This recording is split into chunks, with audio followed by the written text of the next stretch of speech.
And interesting enough, that saint's consciousness, that infinite consciousness is yours too. It's not like it's just for the saint. No. Not just for the great prophets and whatever, that they're somehow special. There's one being. One being, one infinite soul. That's it. It's not for the high and mighty and for the great and for the messiahs or whatever. No, there's one being. If they were saying that, oh, no, it's only for the Messiah, that would be a complete misunderstanding of the teachings. There's one being.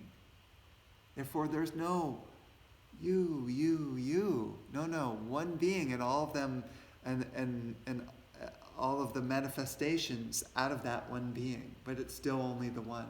It's interesting that we can be one and we can be many. It said that at the very beginning, it was like God said, I am one, I want to be many. Ekoham boseyama.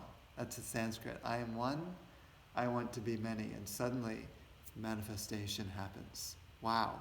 Yet still there's only one. People are really puzzled by that. The last time, at last gathering I had, someone asked me at least 3 different times during the satsang, I don't get that. If everything is one, then we wouldn't do anything, and then it would just be, how could everything just be love? It's impossible. There's so many bad things going on in the world. That's thinking of a person who's in individual consciousness. That's a person who thinks that they're in a body, who thinks that there are problems. When you're in this consciousness, this is perfection consciousness, soul consciousness.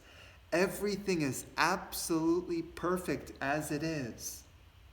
A complete embracing and acceptance of everything. Not that the body will not continue to improve society and make new laws and defend the weak and, all that. The body will continue to do what it does to so-called make it a better world, but there's a knowing that there's only one consciousness. Everything is just the one. It is perfect.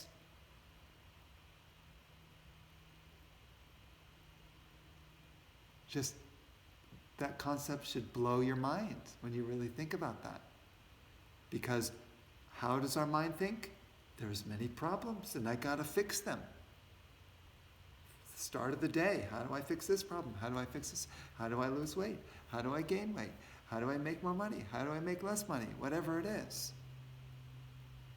And so the whole life goes through just trying to solve a bunch of problems. And at our deathbed we think, how can I live longer?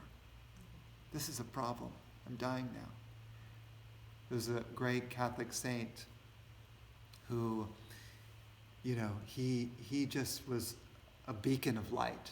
Just did so much to help the other monks to sort of raise their consciousness. And he was just so loving. And then one day he was struck down with cancer. And then all the monks who saw him dying said to him, gosh, how could God be so unfair as to give you this horrible disease? How horrible is that? Why you? Of all of us, why you? And the monks, the Catholic priest simply said, why not me? Embracing his sickness, that sickness of that body as perfection also.